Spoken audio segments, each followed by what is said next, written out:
Hi, I'm Tracy and this is Not Afraid of Color. In today's video, I'll show you how we'll be making this card together with Technique Junkies. Let's go!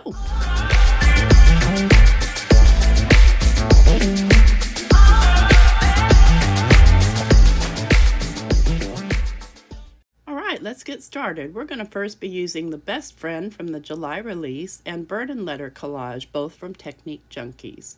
I'll be using some Simon Hurley Stark White cardstock and some Simon Hurley dye ink pads, the newest release with the cookie dough and the weeping willow, and also be using some Viper and a little bit of Shady. And I'll also be using some jet black, some archival ink. So what I'm going to do is just simply ink blend, and I start heavy and pull up light and just go as many layers as you need to and go around to the center there. And then I'm going to flip my card around and I'm going to go in with the Weeping Willow. Such a beautiful color. I'm a brown person and I just love this chocolatey color, and it's gonna look good in this monochromatic card here today. So I'm just blending up, so I start heavy and then pull up into lighter until the two colors are fairly blended. So it's nothing new to y'all. Ink blending is what we do all the time. And I'm not concerned with having it too perfect because I'm going to be using the Technique Junkies background stamp as in a lift technique. So I'm just going to wipe this off, and then I'm going to grab my background stamp here. And then I just realized that I had already opened this thing from the top.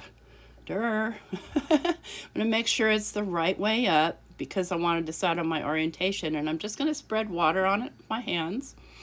Little spray, and then spread some with my hands. I'm going to decide what's going to be top and bottom, and I'm just going to lay it on that wet stamp and just give it some pushes.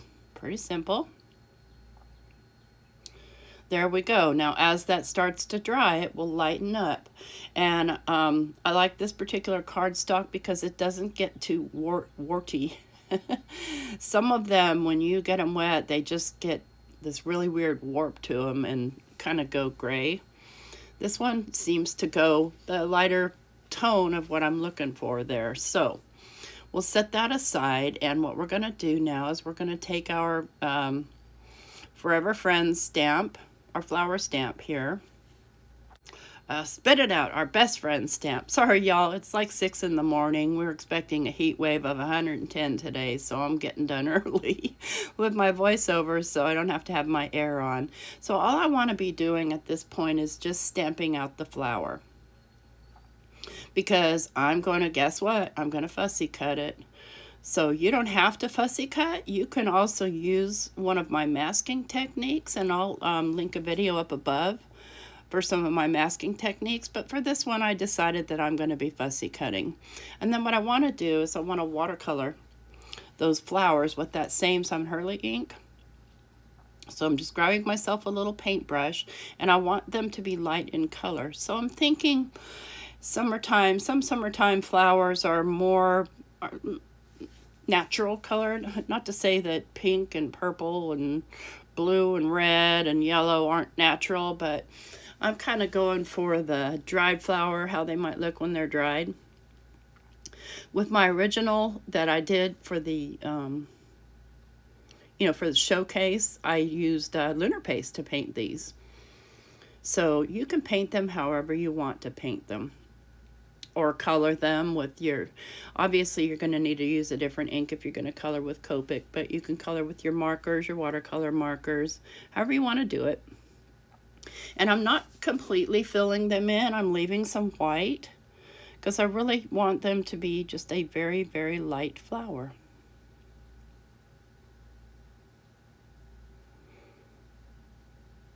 And it doesn't take long at all. I do have this sped up, obviously, but it doesn't take long to get that part painted. It took longer, honestly, to fussy cut this thing out, which is why you might want to use the masking technique. So I went in with a little bit more ink to go into some darker areas just to add some shading here and there. Nothing, just kind of adding shade where it's already there for you in the stamp.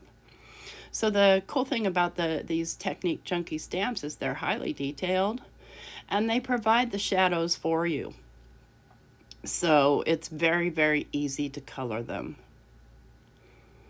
I'm just getting in a couple more places where I feel like some more shadow needs to be. So my ink there is more concentrated. As you can see, you can barely see it on my mat, but it's there. There we go. Okay, now what I want to do is I want to paint the stems, and I want to stay in the muted tones, so I'm using the Viper. And I'm just getting it good and wet and filling in just all of those stems and the bottoms of the flowers so it can all connect. And then I'll show you the trick I do, because there's some areas in there you obviously wouldn't want a fussy cut because you take a risk of tearing your paper. I mean, I'm not going to say you can't, because if you're real patient and you take like an X-Acto knife, you can cut them out. But to see like that tiny little stem area, that's going to be easy to rip off, and I don't want to rip any of it. So I will let it dry before I start cutting. And I will fussy cut this off camera because there's no point in you watching me fussy cut. But before I do, I'm going to grunge my paper up a little more by just putting down some of that Weeping Willow ink and then just tapping little dots in brown, further distressing my paper. And then I'll clean my brush off camera too. But we'll go ahead and get this little flower fussy cut out, and then I'll be back. All right, I've got it fussy cut out, and I'm going to show you my little trick. So I'm just going to take a tiny bit of that Viper ink, and anywhere where there's white spaces in between, I'm just going to fill them in with just a little bit of a lighter of the same tone, so that it looks like, you know, those might be, you know, other leaves in the background. That easy. And I had placed that in my Vagabond with a couple of pieces of paper over it and run it through to make it nice and flat after I fussy cut it. So now we need to add the sentiment, but I'm going to first trim this down to where I want it, and I'm going to go 3 3/4 by 5. And I am cutting that with my decal trimmer. Just kind of frame up the flower a little better, and then I'm going to edge it with the shady ink. So the shady is not really black, it's a dark color, kind of a dark gray.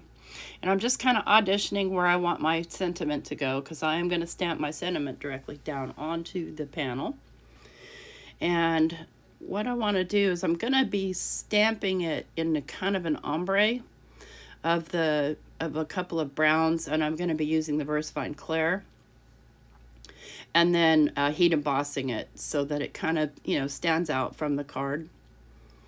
Try and get things straight, and I'm doing as I always do with most stamps, even stamps that are labeled. You can't necessarily trust that the label is exactly straight with what you're seeing. So if ever in doubt, use this method of putting down a piece of acetate and auditioning it on acetate on top of the card. So I'm going to just go ahead and stamp that down, but I first need to cover the flower because I don't want the flower on there. And I probably didn't need to cover the flower while testing it, but whatever. It would give me a better idea of placement because I'm going to be putting my flower in a different spot. So I grab my VersaFine Clair. I'm just going to lay it down and make sure that everything's straight and it's positioned where I want it. And I'm happy with that. So I'm going to go ahead and cover this flower again. And I'm going to pull out my acetate, and I'll wipe that off later off camera. Or I'll get it everywhere. We'll see. We'll see. Y'all know me. So I'm just going to go ahead and stamp this, and I'm stamping it with the acorn and pine cone. So pine cone towards the bottom and acorn towards the top. And then, sorry, I'm just a wee bit off camera there. It's hard to fit this whole thing. And then I kind of blend it together a little bit. Pull off my tape, stamp it down. Give it some good pressure. And I feel like I need another layer. I want it nice and thick so that it embosses really well. So I'm just going to cover this little piece of the flower here, the one that sticks out. I feel like I can aim pretty good for the rest of it. And I'm just going to ink that up again. And I'm not going to bother trying to blend the inks because that's kind of where I lost my depth of color on my stamp. I'm just going to press that down, and then I'll pour some clear embossing powder over it. And you'll see me not do that because I'll be doing it off camera. I'm just kind of auditioning, but I need to get that before it dries. And I didn't feel like I needed to use the anti-static powder tool at all. Everything was perfectly dry, and it really doesn't matter because that's clear embossing powder, and I'm done with any kind of decorating on this card. So it wouldn't matter even if I did get some over. But I'm going to go ahead and just melt that embossing powder with my heat tool. And you could do that sentiment and cut it out on a separate piece as well, but I really wanted to keep a lot of that kind of nostalgic, grungy, vintagey background vibe going. But I'm gonna pop that up on a piece of white cardstock, and I'm not gonna pop it. I'm gonna lay it flat down and just glue it down to the white cardstock. And believe it or not, we're almost done with this card, quick and easy and effective. So, use any ink you want, use any color you want. Sky's the limit. Use my masking method. All right, so all we have left to do here is to glue down our flower. And you see how that's nice and flat because I took it through my Vagabond with a couple pieces of paper as like a shim, like you're normally going to die cut. Flats it right out. Let's just get that on there where I want it, and that's it. This card is complete. If you like this video, I appreciate it if you would give me a thumbs up, and hit that subscribe button if you're not already subscribed. Thank you so much for watching. Have an awesome day.